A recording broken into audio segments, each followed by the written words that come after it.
pinigų yra pasaulyje? Ar kada nors susimąstėte, kiek pinigų egzistuoja šioje planetoje?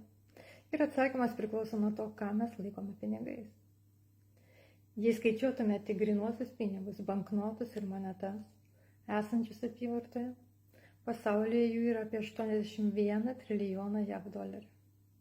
Jei pridėtume elektroninius pinigus, investicijas, skolas, aukso atsargas ir kitus finansinius aktyvus, bendra suma gali viršyti net kvadrilijoną dolerių. Tai skaičius su 15 nulių. Be to, dauguma šių pinigų neegzistuoja fizinė forma. Jie yra skaitmeniniai įrašai, kurių vertę lemia pasitikėjimas ir mainų sistema, o ne materialus pagrindas. Būsiu atvira ir pasakysiu dar daugiau. Nėra jokių finansinių ribų. Tai absoliuti begalybė. Nes mes kūrėme pinigus visų pirma savo dosnumu. Nėra tokio dalyko kaip riboti ištekliai. Tai reiškia, kad kiekvienas žmogus šioje planetoje gali turėti viską, ko jisai trokšta.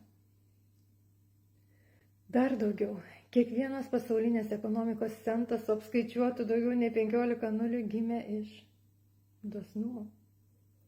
Pinigai tai proto įspaudas ir toks įspaudas gali būti sukurtas tik dalinantis pinigais su kitais žmonėmis. Kaip ir žemdirbystėje, kai kažką nori užauginti, pirmą turi atiduoti žemei. Nėra kito būdo pasėti sėklą. Taip ir su pinigais. Pirmą turi atiduoti kitam, kad gautum daugiau. Ir pagal šias deimantinės išminties idėjas nėra kito būdo uždirbti pinigus. Tiesiog neįmanoma.